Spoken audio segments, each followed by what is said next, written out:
Hey everyone, how much energy do you actually spend in a day? Well, my next guest is Olena Sadoma, who is a personal energy coach who helps ambitious entrepreneurs just like you design a life and a business powered by energy instead of exhaustion. I'm Gale Bates, and welcome to my series where I interview entrepreneurs from around the globe who make a difference in others' lives. Now, with over 20 years of experience as a home-based entrepreneur myself, I understand the challenges of being an entrepreneur and staying organized and managing your time so that you can avoid that dreaded overwhelm. And I'm really fascinated by every entrepreneur I interview who shares their unique story, and each one of them is full of insights on how they manage their productivity and how they keep a balanced life. So, you're ready to learn from those who actually make it happen? Then hit that subscribe button and tap the bell to never miss an interview, because I have some extraordinary people lined up, especially over the summer. In this interview today with Olena, you'll discover how she matches her energy with her productivity by aligning the type of work that she does with the energy she has. You're going to love it. You'll learn why she designed her workspace to make her feel good so that her work is good, and how she fell into the busy trap when someone asked her, "How was your week?" And she answered, "I was busy." You'll learn her philosophy on why you must always ask yourself this question: which actions today will truly move the needle in my business? And most of all, I want you to pay attention to her list building strategy that's helping her grow her audience by 30% a month. Don't miss it. Okay, let's tune in and learn how to channel your energy into driving momentum and profit into your business. Well, hello, Olena. It's so lovely to meet you. I'm so excited to hear more about you and your business today in my Entrepreneurs Who Work From Home series. So welcome. Hi, Gail. Thank you for inviting me here. Yes, great. So you've been in business a while, and I love reading about what you do in your business. But we're talking a little bit about here today about the behind the scenes of being an entrepreneur. And so share with me a little bit about your daily routine. What does a typical day look like for you? How you prioritize your tasks and maximize your productivity? Mm-hmm. Well, Gail, I'm the kind of a person who likes to work from bed a lot. So when I wake up, when I feel most energized, I still stay in bed. I get myself coffee and I get a laptop out and do what will make my day energetic and productive later on. So I'm basically planting seeds in the morning, still in my bed. Yeah. And I do that till the time I'm like, I actually feel that I can get out and do something. So this is how I start off. And usually after that, I do a lot of client work. I do my emails. I do a lot of writing, reach out.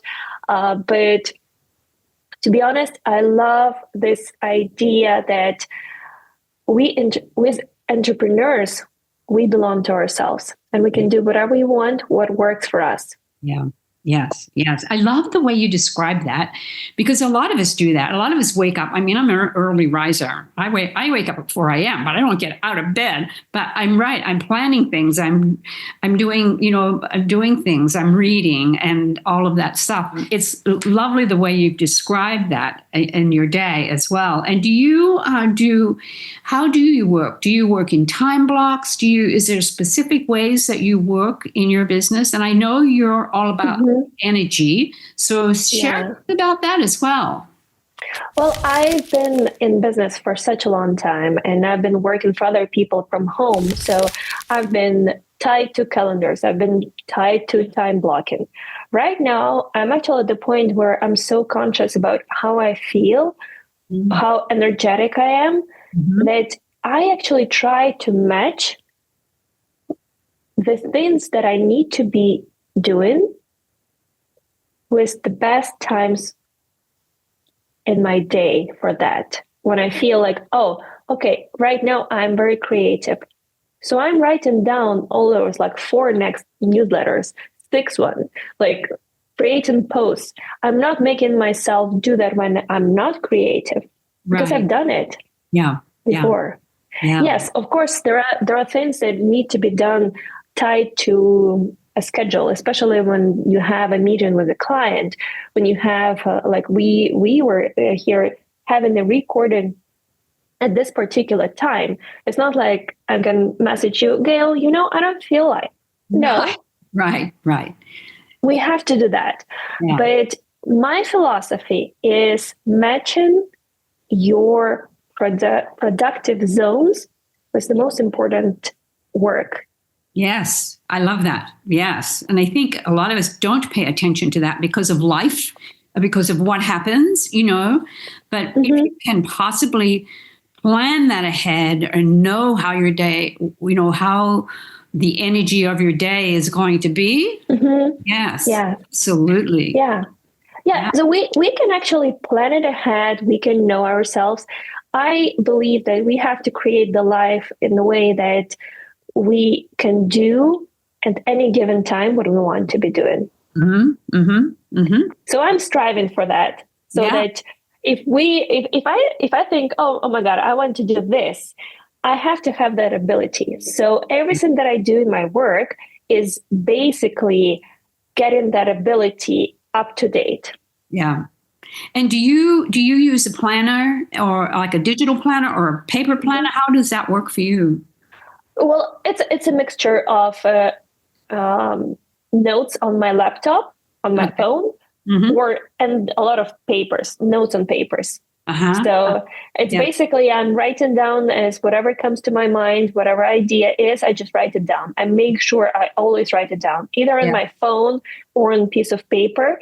And then I work through that. So it's like an inbox.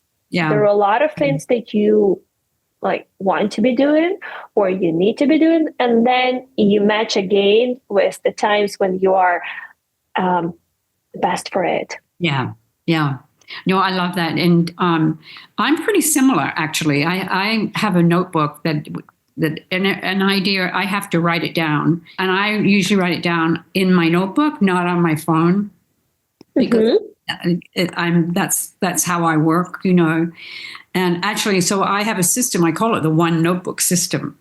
And that, I always keep those notebooks and go back and, see an idea. Oh, I didn't work on that. I've got to work on that. And, and that really keeps me on track as well. But I love that you are striving. We all are striving, as entrepreneurs at home to have the perfect day and, of course, get all the work done when we need to get it done, right?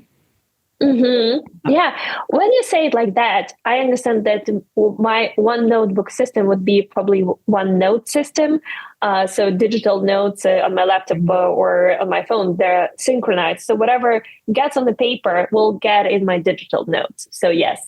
So that's my inbox. Yeah, that's your inbox. I love it.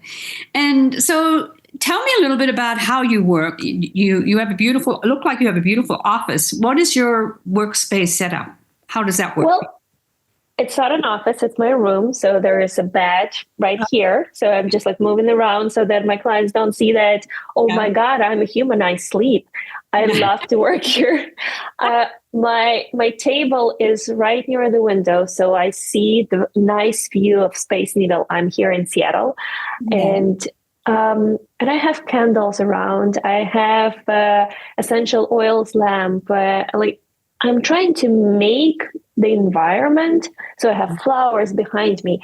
Whatever makes me feel good is going to make my work good. That's a beautiful saying. Absolutely. I love that. And I think a lot of entrepreneurs who are watching this today, that is something to really take to heart. Now, talk to me a little bit about how do you make decisions to decide where to invest your time that you have the biggest impact?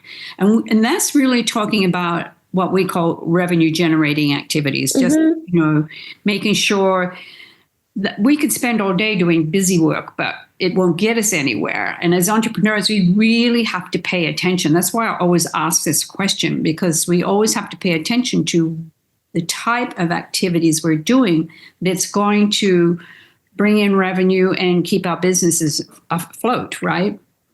So true, Gail, that there's so much difference between busyness and business. Mm-hmm.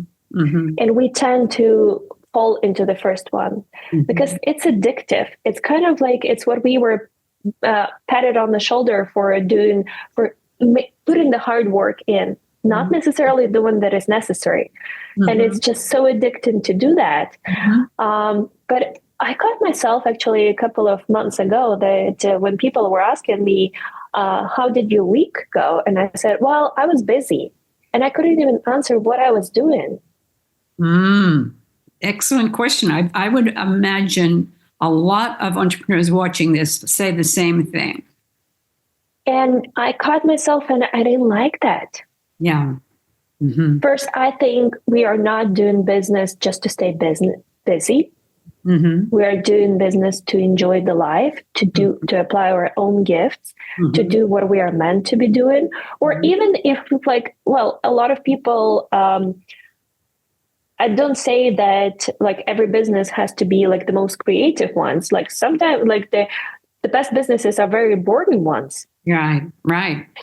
But I mean, my philosophy is that whatever gives us a paycheck, Yes. it needs to be, the paycheck is not just to pay for our bills, but to pay for the life that we want to enjoy.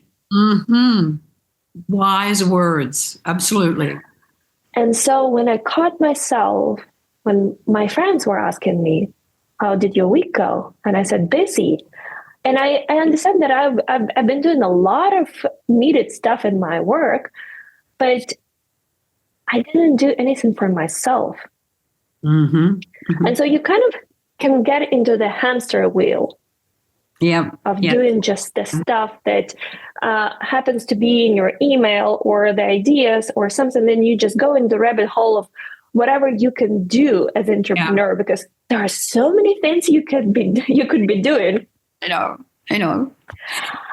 So back to your question. I'm sorry for being having a long story here. First, we have to remember that we have to enjoy life outside of our business. Yeah. And business doesn't equal life. Right. So this is the first thing. And the second thing is there's so much we can do in our business that we definitely have to sit down, pause, and think what I'm trying to achieve right now. And yes, we are all taught to set those long-term goals, like ambitious, hairy goals and everything.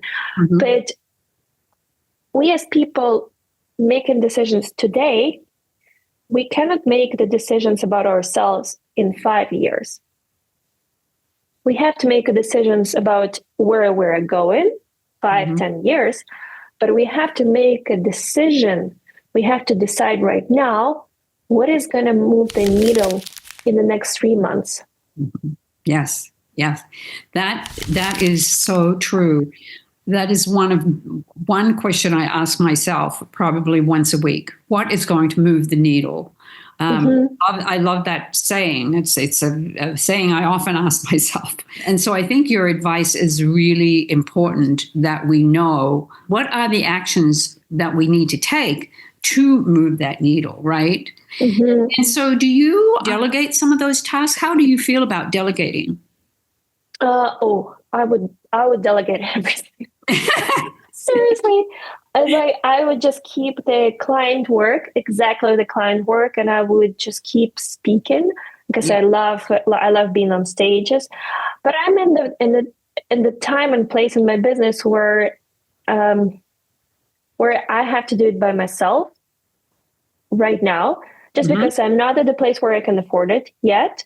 Right. But we are so fortunate that technology can help us do stuff for us.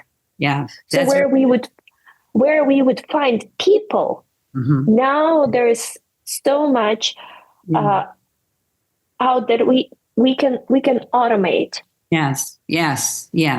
Exactly. Yes. No, it's so true. I'm using a lot of automations right now. There's a lot of automation, but that does take also that takes a little brain work. That's called the tech, really. And, and some of the tech is simple, and some of it is not so simple. And especially with AI these days, I mean, there's really nothing stopping you on learning how to do something if you really need to. Until you can afford to delegate that out as your business grows, right? Yeah. I'm using a lot of AI. So in my work, I do a lot of writing. I write my newsletters every week, and I do more, and I write social posts. That's a way of me expressing myself and reaching my audience. Right. So it involves a lot of that. And I use AI a lot in terms of editing my stuff, in terms of organizing it well. Yeah. It's not that I'm writing to AI, hey, can you generate a nice email for me because I need to be in the inbox of my subscribers. No, I feed it the story. I feed it the concept. I feed it everything. It just makes it, it's like, I look at this as an editor who knows English well, who can give nice words to that. So it's still my story. It's still my language, but it's kind of like a person who I would pay before to proofread my text. Right. Yeah. But now we have AI, which is incredible. And I think it is a very important part of an entrepreneur's life right now. And learning how to use it correctly and is really important. And I'm sure that you help your clients as well with using that tool. Well, I'm utilizing it myself, and I can share only what I know about that. I'm really aware of what I'm an expert in. Yeah. And so currently I'm growing a lot my business with partnering with people who are experts in different fields. Yeah. So I know a couple of people who are AI proficient, and anytime the clients reach out to me, I say, well, I can help you build the holistic system of you being energetic. And yes, it involves delegating stuff that you don't want to be doing. Right. But I don't know how to do this exactly. But here's Jane who does that. Yeah. Yes. That's just trading. That's wonderful. It's learning from each other, basically, isn't it? So talking about tech tools, what kind of tech tools do you use that work best for you? Do you have any special apps, or what's your favorites that you use? Well, I would say I'm a numbers girl and spreadsheet girl. Okay. So I use a lot of spreadsheets. I know it might sound not very technologically modern, but I log almost everything that I do. I have so many formulas that are automated from what I've been doing, and I rely a lot on that. Mm-hmm. And I understand that if we, when we grow our businesses, we will rely more and more on different technologies. Mm-hmm. But I think in the beginning, and I'm saying the beginning because right now, well, we had this conversation with you. I've been in business in my coaching business since 2018, but I'm rebuilding it from scratch here in US because I moved here. Right. So it's kind of like I'm at the start in many ways. Yeah. So while a lot of things can be delegated, while a lot of things can be automated, the brains behind the automations should be laid out on a piece of paper. Mm-hmm. And I'm at the process of creating that. Mm. So I had basically, previously in my previous life, I was very connected with the technology world. So, and I was helping companies integrate digital solutions in their business. And, this is a mistake when people come to you and say, hey, do you have the technology that is going to solve my problem? Mm-hmm. Mm-hmm. Wrong approach. Mm-hmm. Do you know how to solve the problem? And the technology is going to take care of automating that. Yes. Very good advice. Okay.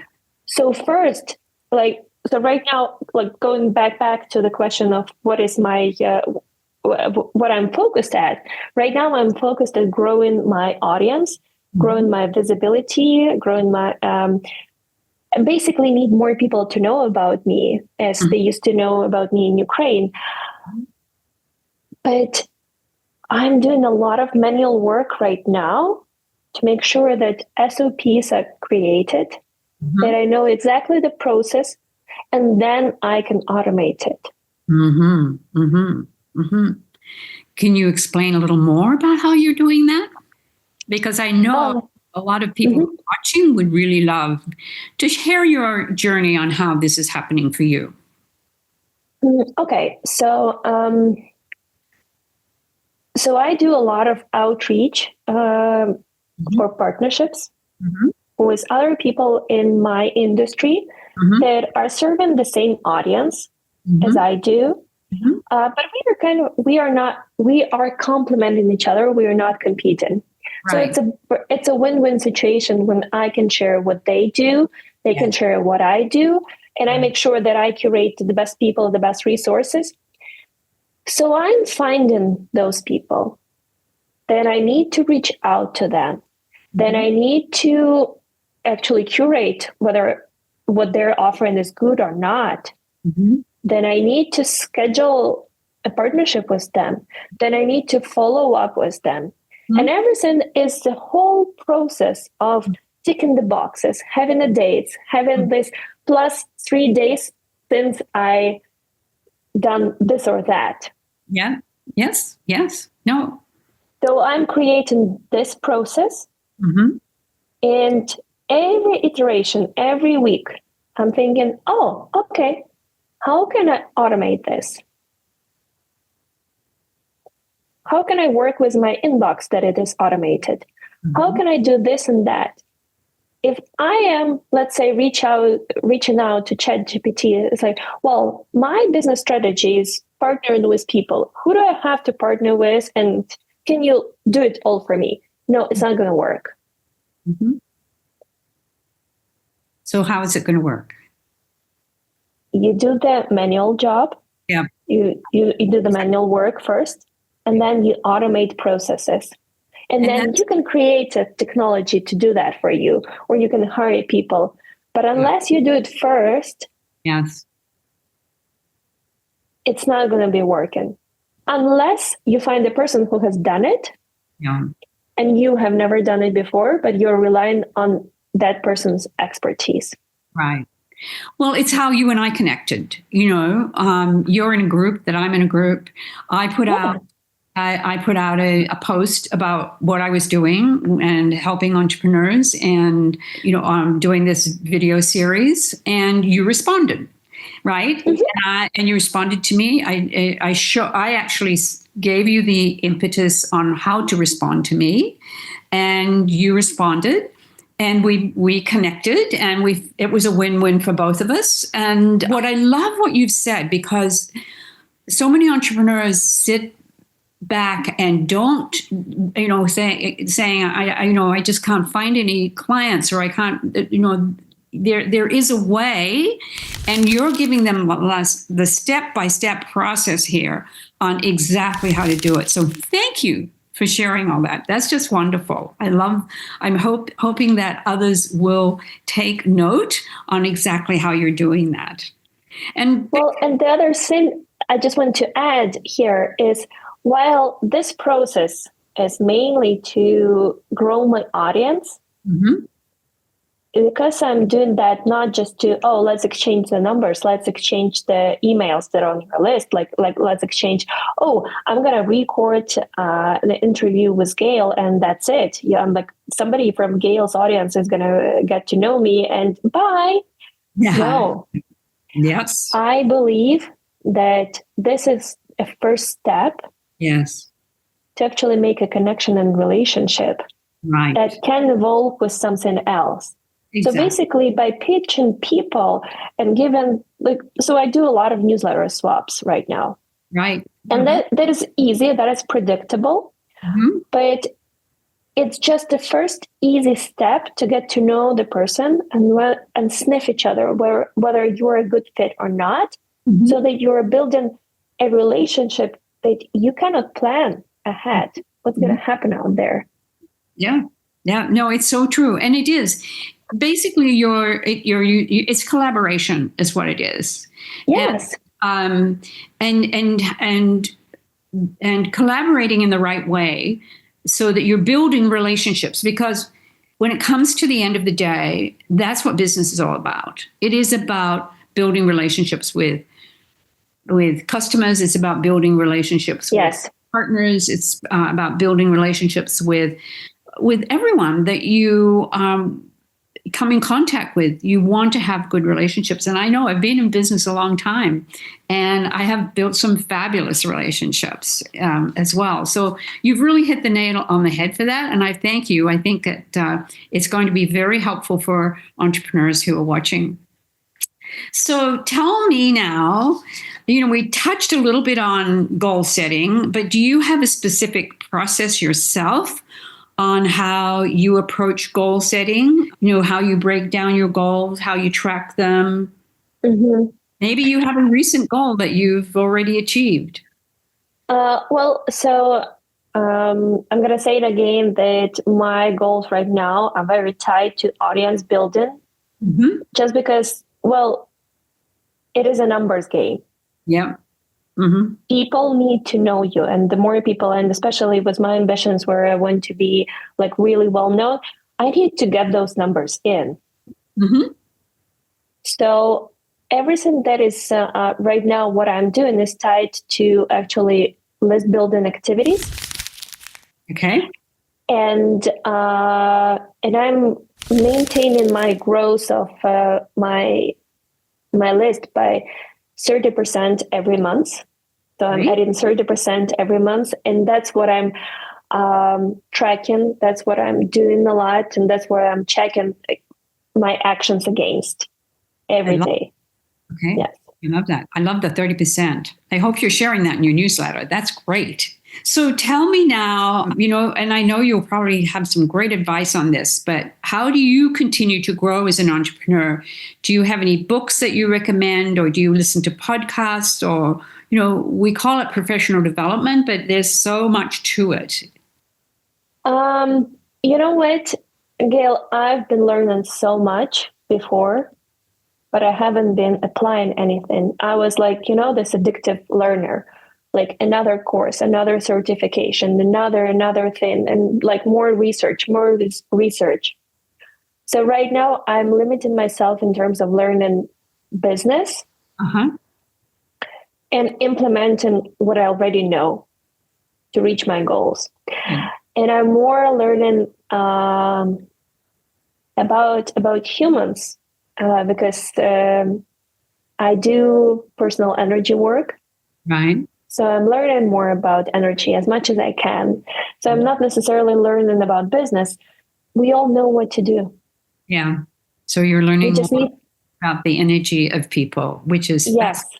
Yes. Yeah. So I develop in myself more as an expert rather than a business person. As a business person, that side of me knows what to do, and I just need to show up and do the needed steps for today. Yeah. Oh, I can't wait to ask you the last question. But before we do that, I want to talk a little bit about self-care and work balance. What's your favorite way to take care of yourself? Do you have any routines, or is this anything specific you do to recharge your energy and just stay motivated? Gail, this is my bread and butter. This is basically what I teach my clients. This what I coach them through, how to recharge, how to set up those routines. And there is so much advice that it's hard to actually say, oh, do this and this and this. Yeah. What I actually teach my clients, what I coach them through, is listening to their own bodies, to the clues, because we know what to do. We know that we have to eat right. We know how to sleep well. We know all those things. We need to be listening to our body, and actually responding to our body's needs when they appear, not, oh, I kind of feel sleepy today, so I'm going to go to bed on time tomorrow. No, you go on time to bed today. Right. But right. so there is so much advice out there, and I think I do have lists of things you can do to help you with self-care. But I think the biggest advice that we don't talk about as entrepreneurs, we have to rest. Yeah. And that is our most important business task that we neglect. Yes.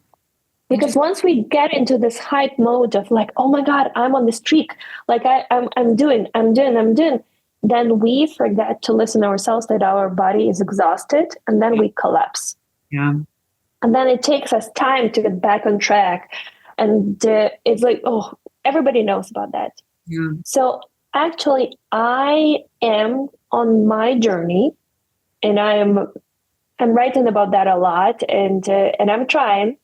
It's not that I've already mastered that, but I picked up a schedule that Benjamin Hardy actually suggests.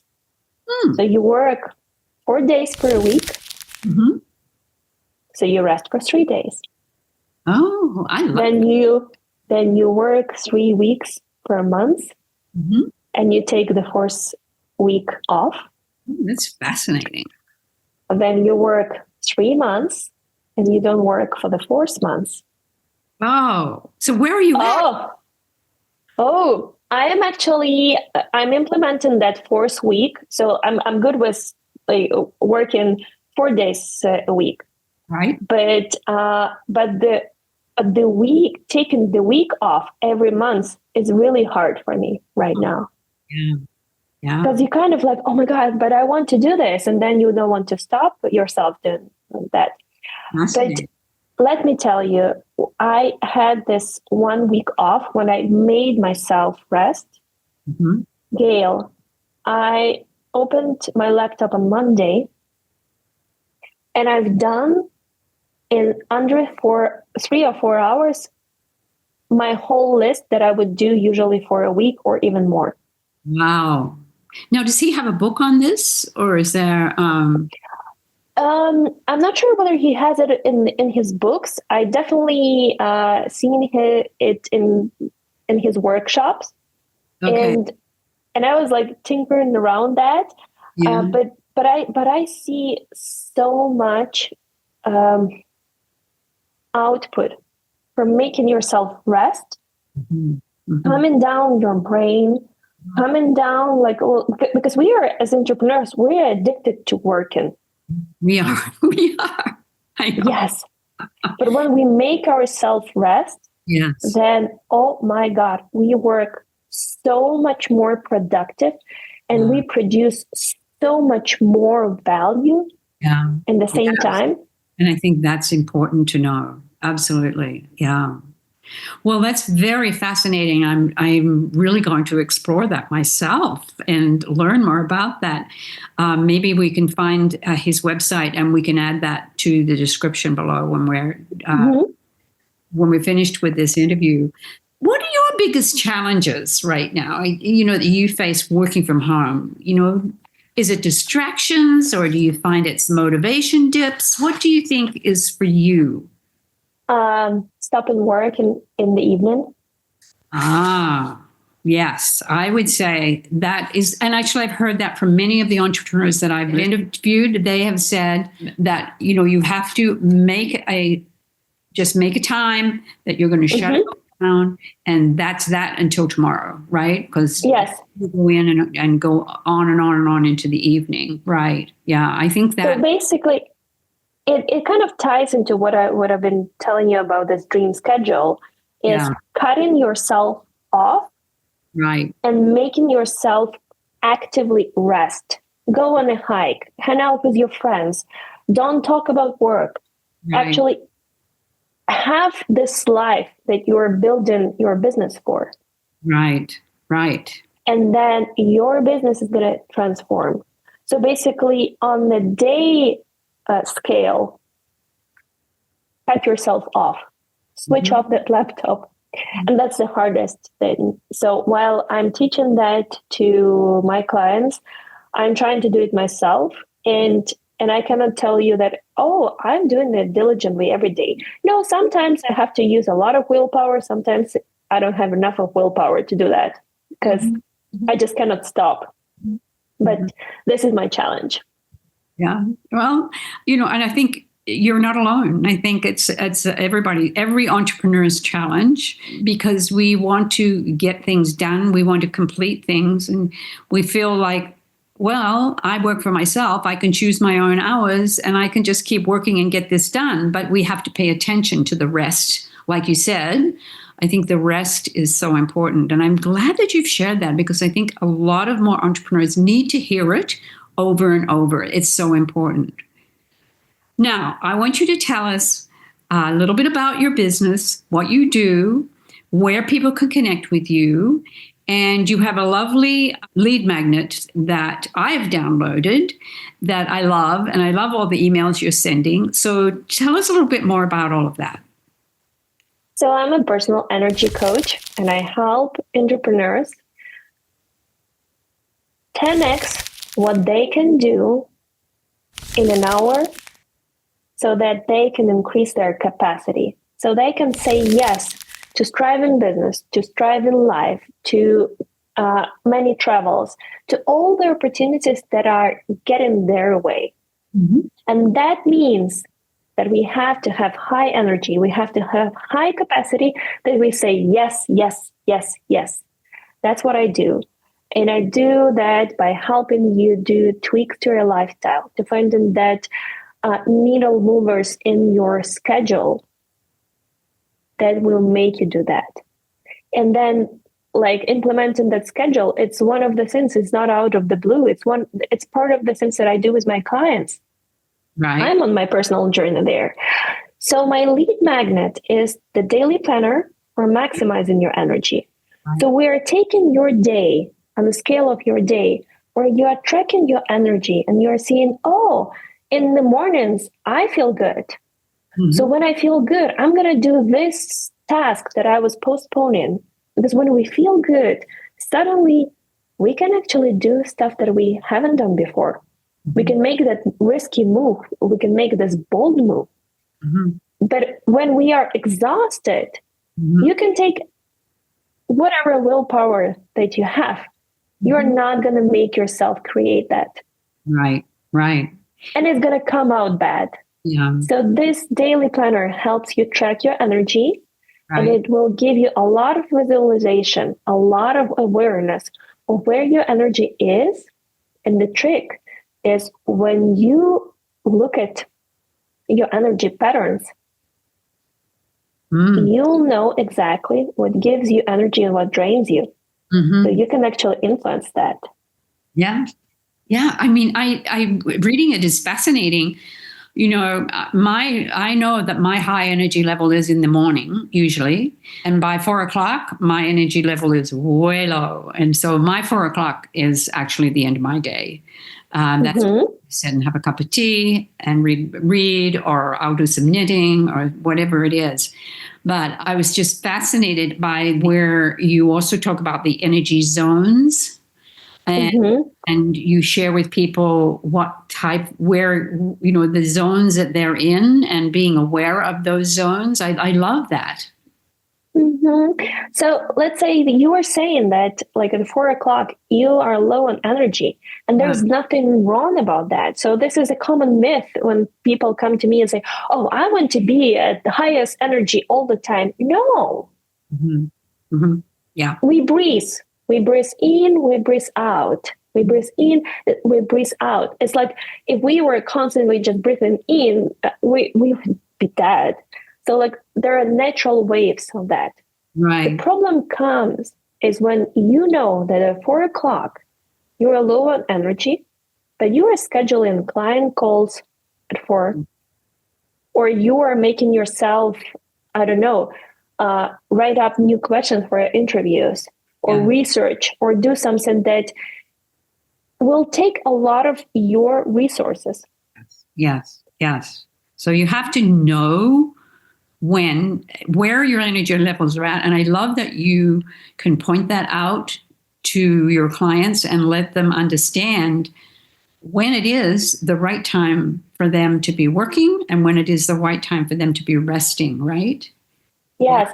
So this is that one trick, like one of the principles of having high energy. We have to combine the active time and rest time. This is why I was talking so much about rest, because we as entrepreneurs, we don't have problems with being active, but we forget how to recover. And once we know that at this time of a day, we are low in energy, we're actually planning the recovery activities. Right. Yes. We go for a walk, we call our friends, we schedule teas, we do things that nurture us. Right. Yes. Yes. Yes. So that's all in your delivery of your lead magnet, right? Yes. And, and then you are also active. What social media are you active on? Well, I'm right now the most active on emails. Okay. I will appear in your inbox every week. Okay.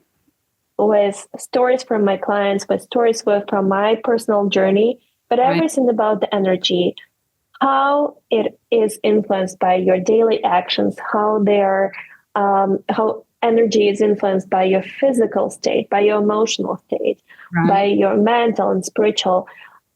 I talk about that a lot in my newsletters. Okay, great. I love that. So we will put all of that information in the description below. So this has just been fascinating. Okay, I could talk about energy forever, as there's so many facets of working your business for entrepreneurs who need a service that you have to offer them in understanding where and how to use your energy levels to the utmost for productivity, for efficiency, for all of those things, right? So I so appreciate you being on this show, and I will look forward to putting everything in the description below so people can connect with you and get on your newsletter. Thank you, Gale. Thank you for giving the space and asking the most amazing questions. Are you rethinking where your energy actually goes in your business? I know I have. But what jumped out for me was Olena's list building playbook, where she's growing her audience 30% every month by tracking every action. And then she's going to package this whole system for her clients. I was really impressed with that. And her reminder to pay attention to your body and rest. As entrepreneurs, we love to work, right? But she says the real ROI comes when we press that rest button. And she goes on further to tell us about how she's following that concept of Benjamin Hardy in that 10 times rhythm, doing what she calls 4-day work weeks and then 1 day of rest, 3 focused weeks each month, then 1 week of rest, and then 3 on fire months and taking a whole month to rest. What's your take on that? So I have a question for you today, and that is, when in the day do you hit your personal energy peak? I want you to drop it in the comments below. I'd really be interested to know. So make sure you grab Olena's free guide on maximizing your energy and feeling great. The link is in the description. It's the perfect step toward powering up your business without powering down yourself. And I'll see you on the next video.